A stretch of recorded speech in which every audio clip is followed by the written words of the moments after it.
하나님의 경륜. 위트니 스리. 제5장. 하나님의 세 인격과 사람의 각 부분. 만일 우리 복음이 가리웠으면 망하는 자들에게 가리운 것이라.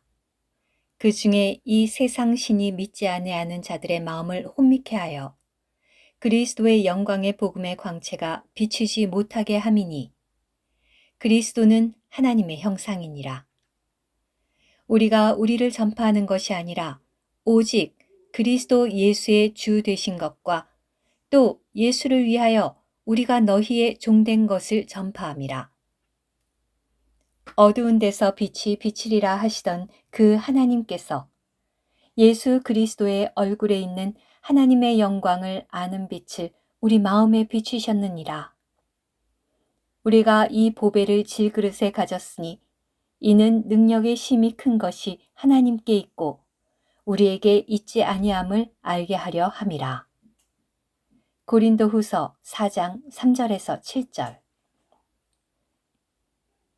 이 구절들은 그리스도의 영광의 복음의 광채가 믿지 않는 사람들에게 비추지 못하도록 이 세상 신인 사탄이 믿지 않는 자들의 마음을 혼미케 하고 있다고 말한다. 대적은 그러한 그리스도의 영광의 복음이 비치는 것을 두려워한다. 4절의 그리스도의 영광의 복음은 6절에 있는 하나님의 영광의 지식에 일치한다. 보물은 질그릇인 우리 안에 자신을 비추신 그리스도 안에 계신 하나님인 것이다. 우리는 하나님의 경륜과 그 경륜의 표적을 보았다. 우리는 하나님의 경륜의 핵심이 바로 하나님 자신이 우리 안에 역사하기를 의도하심인 것도 지적한 바 있다. 그는 다른 인격들을 거치심으로 우리 각 부분 안에 역사하신다. 만일 우리가 성경 말씀을 자세히 주의 깊게 읽는다면 이것이 핵심이라는 것을 깨닫게 될 것이다. 나는 이것을 주의 자녀들에게 수천 수만 번 말해야 한다는 눌림을 가지고 있다. 온 우주 가운데 하나님의 뜻은 바로 그분 자신이 사람 안에 역사하는 것이다. 하나님은 어떠한 목적으로 사람을 창조했는가? 하나님은 사람을 그분을 담는 그릇으로 창조하였다. 나는 담는 그릇이라는 말을 좋아한다. 왜냐하면 그것은 그릇이라는 말보다 더 분명하기 때문이다. 하나님께서 우리를 그분 자신을 담는 그릇으로 창조하셨다는 것은 로마서 9장 21절, 23절과 고린도후서 4장 7절에 분명히 나타나 있다. 우리는 다만 빈 그릇이다. 하나님은 우리의 유일한 내용이 되기를 원하신다. 좀 더 설명을 하자면 병은 음료를 담는 데 필요하며 전구는 전기를 담는 데 필요하다. 만일 우리가 음료를 위하여 만들어진 병을 본다든지 전기를 위하여 만들어진 전구를 본다면 이 특별한 그릇들은 아주 특별한 물품이라는 것을 깨닫게 될 것이다. 왜냐하면 그 그릇들은 어떤 특별한 용도를 위하여 만들어졌기 때문이다. 우리 사람들은 특수한 그릇들이다. 왜냐하면 우리들도 또한 특수한 목적을 위하여 만들어졌기 때문이다. 일단 제조된 전구는 전기를 담아야 한다. 그렇지 않으면 전구는 의미가 없으며 아무데도 쓸모가 없을 것이다. 마찬가지로 병이 만일 음료를 담지 않는다면 그것 또한 무의미한 것이다. 사람은 하나님을 담기 위하여 의도적으로 만들어졌다. 우리가 하나님을 담지 않고 우리의 내용이신 하나님을 알지 못한다면 우리는 아무 의미 없는 무슨 덩어리인 것이다. 우리가 얼마나 많은 교육을 받았든지, 어떤 지위를 가지고 있든지, 얼마나 많은 부를 소유하고 있든지 간에 우리는 여전히 무의미한 것이다. 왜냐하면 우리는 우리의 유일한 내용인 하나님을 담는 목적으로 지어진 그릇이기 때문이다. 담는 그릇으로서 우리 안에 하나님을 받아들이지 않으면 안 된다. 이 말이 단순하게 들릴지 모르지만 이 말은 온 성경 말씀의 핵심적인 사상을 지적하는 정확한 말이다. 온 성경의 기본적인 가르침은 하나님은 내용이며 우리는 이 내용을 받아들이기 위해 만들어진 그릇들이라는 것이다. 우리는 하나님을 담아 하나님으로 충만해야 한다. 아버지와 아들과 성령. 하나님의 그분 자신을 우리 안에 내용으로 넣으려면 그분이 새 인격으로 존재하지 않으면 안 된다. 우리는 하나님의 새 인격의 비밀을 결코 정확하게 이해할 수 없다. 하나님이 유일한 하나님이라는 것은 성경의 여러 곳에서 분명히 알 수 있다. 고린도전서 8장 4절 6절과 디모데전서 2장 5절에서 이 말을 하고 있다. 그러나 창세기 1장에서 하나님을 가리킨 대명사는 단수인 나가 아니라 복수인 우리이다. 창세기 1장 26절과 27절을 읽어보자. 우리의 형상을 따라 우리의 모양대로 우리가 사람을 만들자. 하나님이 자기 형상대로 사람을 창조하시되. 26절에서는 우리의 형상대로라고 말했고 그 다음 절에서는 자기 형상대로라고 말했다. 그러면 하나님은 단수인가 복수인가? 누가 이것을 설명할 수 있는가? 하나님 자신이 당신을 표현하는데 복수 대명사를 사용하셨다. 우리의 형상대로 사람을 만들자. 그러나 만일 여러분이 하나님이 한 분 이상이라고 말한다면 여러분은 이단이다. 왜냐하면 성경은 하나님을 유일한 분이라고 말씀하고 있기 때문이다. 온 우주 가운데 하나님은 한 분밖에 없다. 그러면 하나님이 유일한 하나님이라면 왜 복수 대명사가 사용되어야 하는가? 히브리어를 잘 아는 사람은 누구나 창세기 1장에 있는 하나님이라는 말이 복수라는 것을 알 수 있다. 1절에 태초에 하나님이 창조하시니라 에서 하나님에 대한 히브리 말은 엘로힘인데 그것은 복수이다. 그러나 히브리 말로 창조했다는 단어는 단수로 된 수어 동사이다. 이것은 매우 기이하다. 이 구절의 문법적인 구성은 주어는 복수로 되어 있으나 동사는 단수로 되어 있다. 아무도 이 문제로 다툴 사람은 없다. 그것은 히브리인에 의해서 증명된 바이다. 그렇다면 내가 묻겠다. 하나님은 한 분인가? 세 분인가? 이제 이사야 9장 6절을 읽어보자. 이는 한 아기가 우리에게 낳고 한 아들을 우리에게 주신 바 되었는데 그 이름은 전능하신 하나님이라 영존하시는 아버지라. 전능한 사람이 아니라 전능하신 하나님이라고 말하고 있다. 한 어린 아기가 전능하신 하나님이라고 불리운다. 모든 그리스도인들은 이 구절의 예언에 동의한다. 여기에서 언급된 아기는 베들레헴 말구유에서 태어난 어린 아기를 말하는데 그 아기가 바로 전능하신 하나님일 뿐 아니라 영존하시는 아버지라고 불리는 것이다. 우리에게 태어난 어린 아기가 전능하신 하나님이라고 불리우며 우리에게 주어진 한 아들이 영존하시는 아버지 또는 영원한 아버지라고 불리운다. 이것은 매우 기이하다. 전능하신 하나님이라고 불리운 아기는 아기인가 하나님인가? 또한 영존하시는 아버지라고 불리워진 아들은 아들인가 아버지인가? 여러분은 그것을 이해하려고 노력하더라도 이해할 수 없다. 여러분은 다만 그것을 하나의 사실로 받아들여야 한다.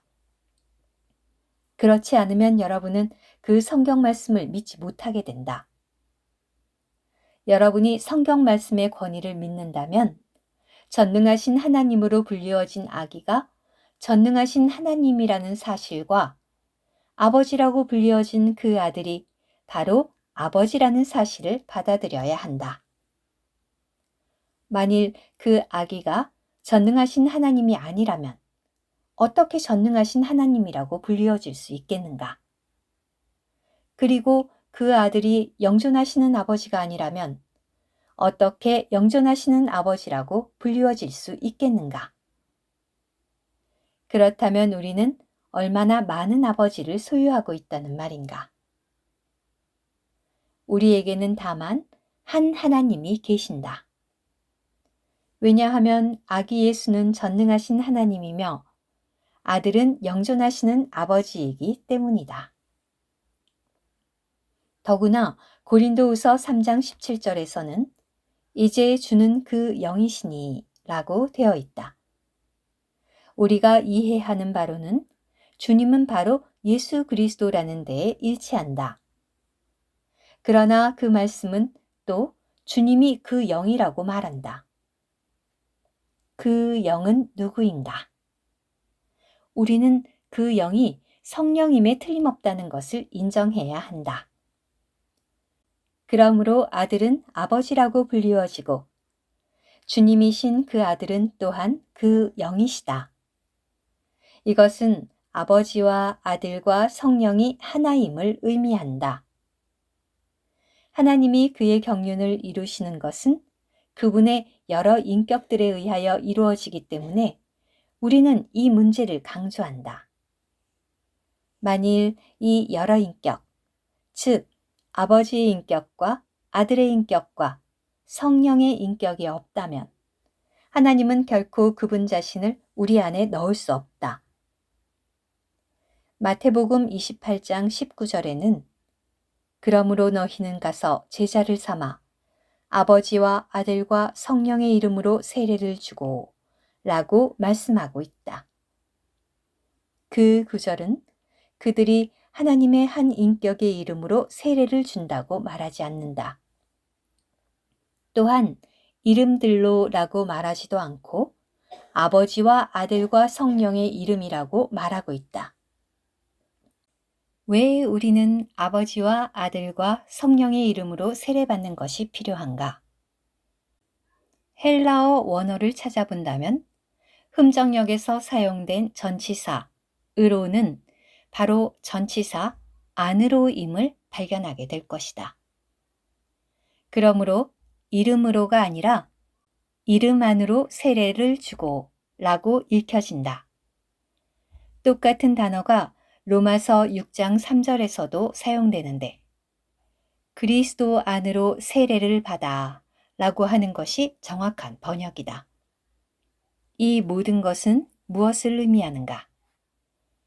예를 들어 그것을 설명해 보겠다. 여러분이 수박을 산다면 여러분의 의도는 이 수박을 먹어 소화시키는 것이다. 바꿔 말하자면 여러분의 의도는 이 수박을 여러분 안으로 역사하게 하는 것이다. 어떻게 이 일이 이루어질 수 있는가? 첫째로 여러분은 수박을 산다.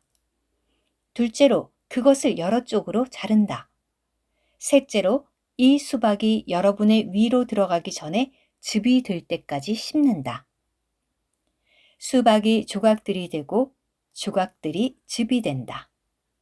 그러면 이것들은 각각 다른 세 가지인가 한 가지인가?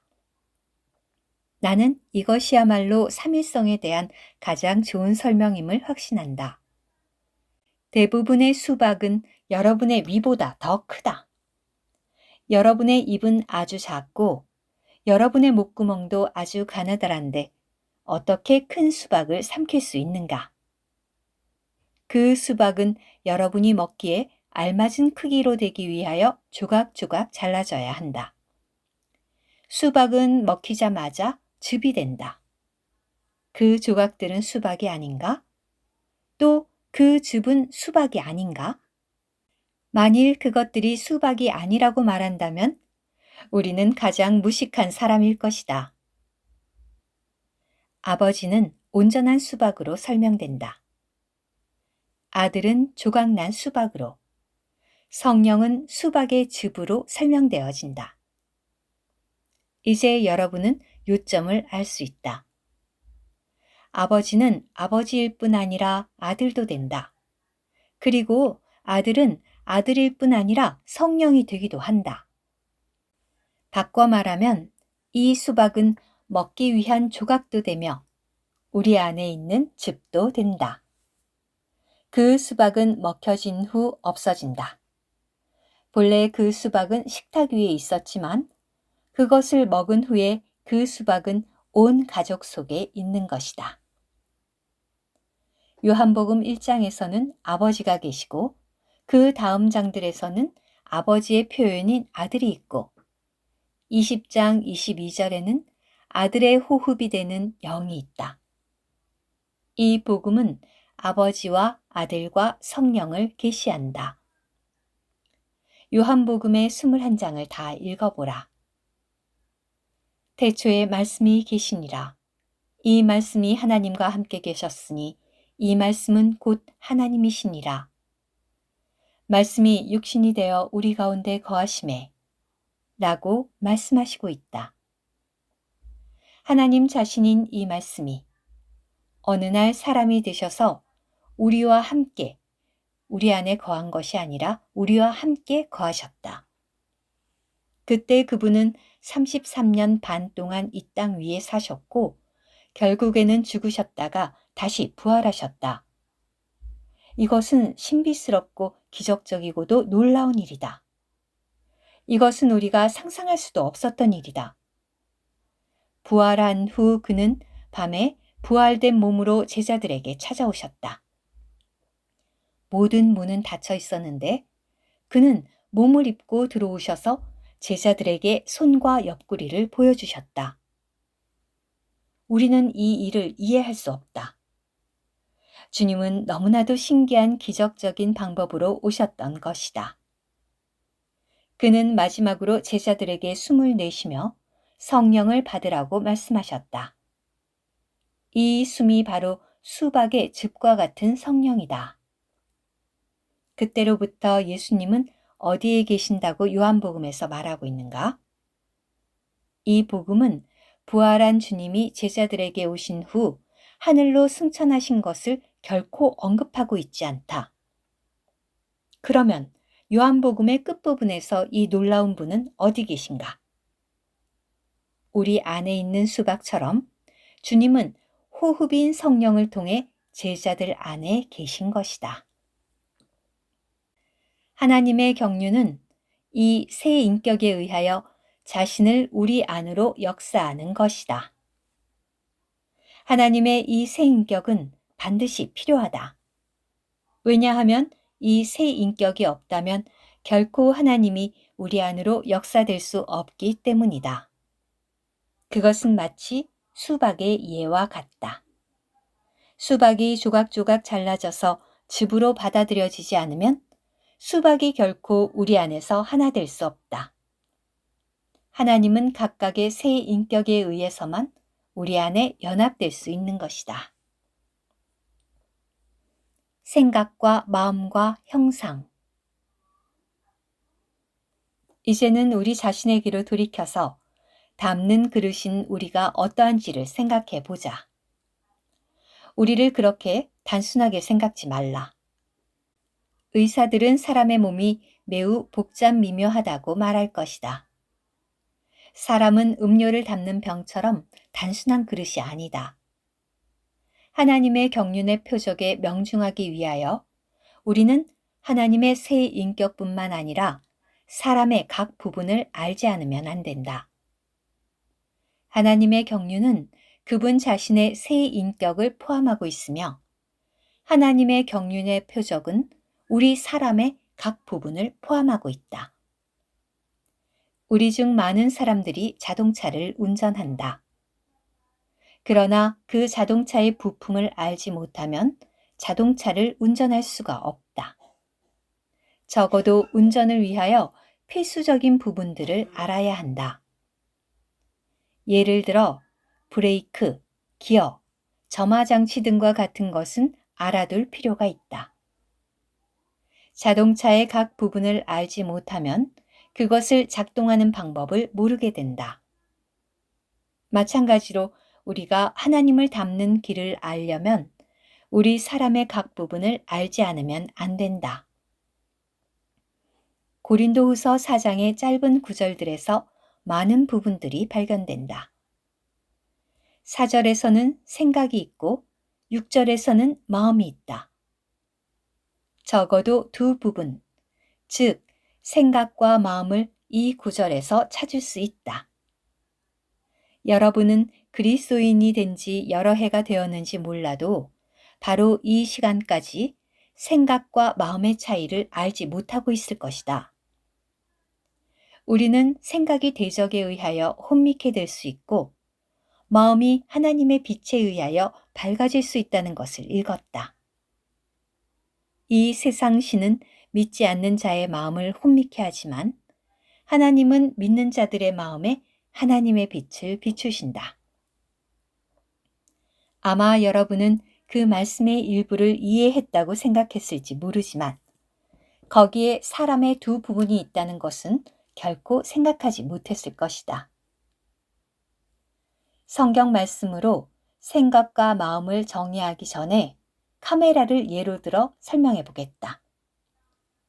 카메라는 어떤 것을 받아들이기 위하여 만들어졌다. 사진을 찍는 것은 무엇인가를 카메라 안으로 받아들인다는 것을 의미한다.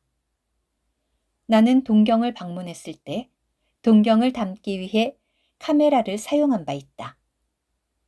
내 의도는 카메라 밖에 있는 형상을 카메라 안으로 들어오려는 것이었다. 카메라에 하나의 사진을 담으려면 중요한 세 가지가 필요하다.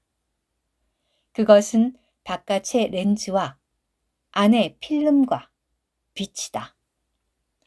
이 세 가지만 있으면 하나의 물체가 카메라 속에 담겨질 수 있다. 수년 전 나는 열차 여행을 할 때 몇 장의 사진을 찍은 일이 있었다.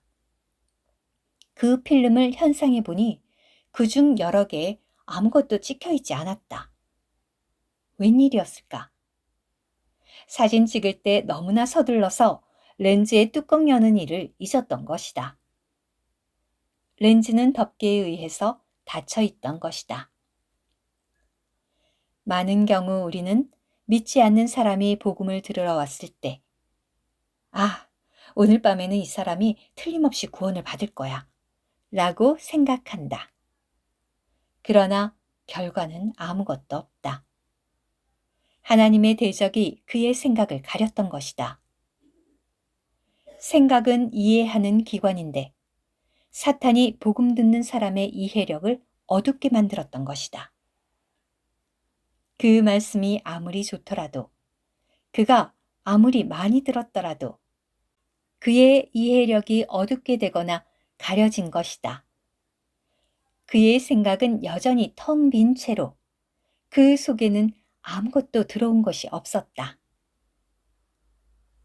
30년 전에 워치만니 형제님은 하나님의 뜻은 우리가 착한 일을 하는 것이 아니라고 말하며 복음을 전파하고 있었다.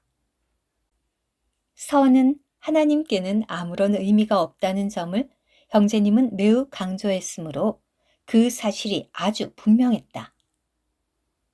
어떤 한 형제가 친구를 집회에 데리고 와서 그의 친구가 메시지를 듣는 동안 이해한다는 듯이 계속 고개를 끄덕이고 있음을 보았다. 그 형제는 너무나 기뻐서 그의 친구가 잘 듣고 모든 것을 받아들였다고 생각하게 되었다. 그 다음에 어떤 일이 일어나는지 아는가? 나중에 그 형제가 그의 친구에게 말씀을 들어보니 어떤가? 라고 물었더니 모든 종교는 다 착한 일을 하라는 거지 뭐 라고 대답하는 것이었다.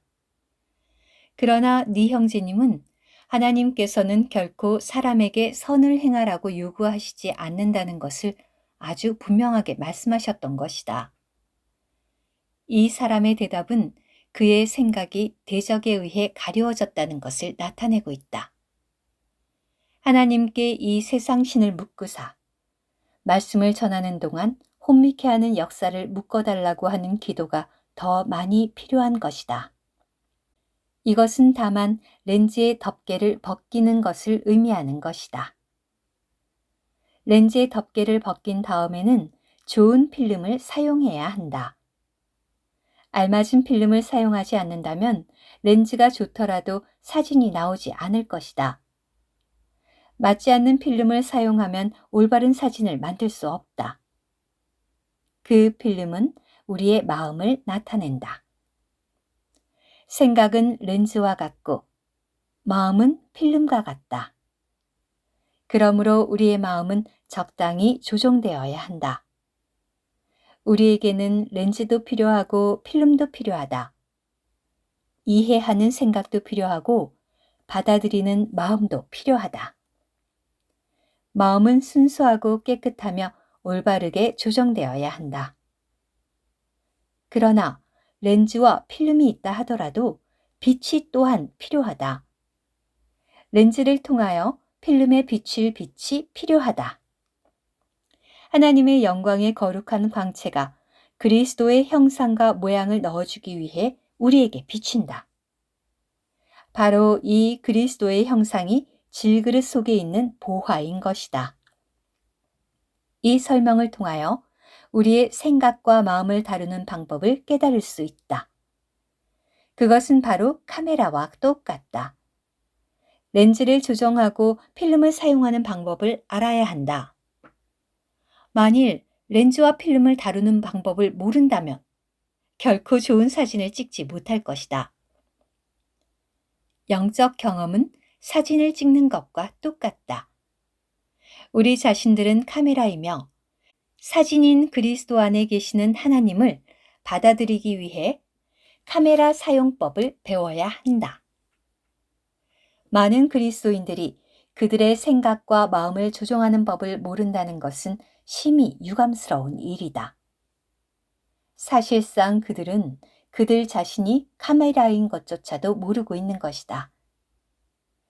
엄밀히 말하면 기독교란 사람들에게 이것저것을 하라고 가르치는 종교가 아니요. 다만 우리 안에 들어와 역사하고 있는 살아계신 분, 즉 그리스도 자신일 뿐이다. 주님이 바로 물체요, 형상이며 우리는 카메라인 것이다.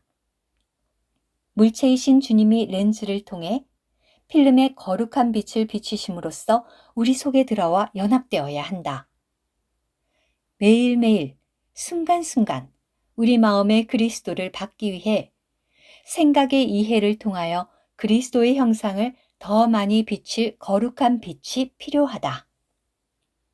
그러므로 생각과 마음을 조절하는 법을 배우지 않으면 안 된다. 영적 경험이란 무엇인가?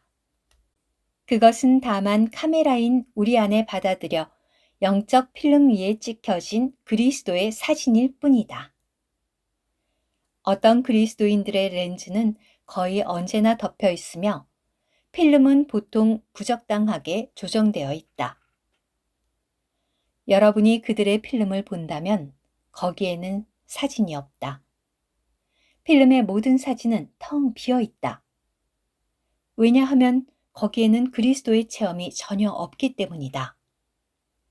그러나 만일 우리가 사도 바울의 카메라를 열어서 필름을 꺼내 본다면 사진마다 그리스도로 충만한 것을 발견할 것이다. 모든 것은 렌즈를 어떻게 조정하며 필름을 어떻게 보살피느냐에 있다. 즉, 우리의 생각을 어떻게 다루며 우리의 마음을 어떻게 알맞게 조정하느냐에 있다.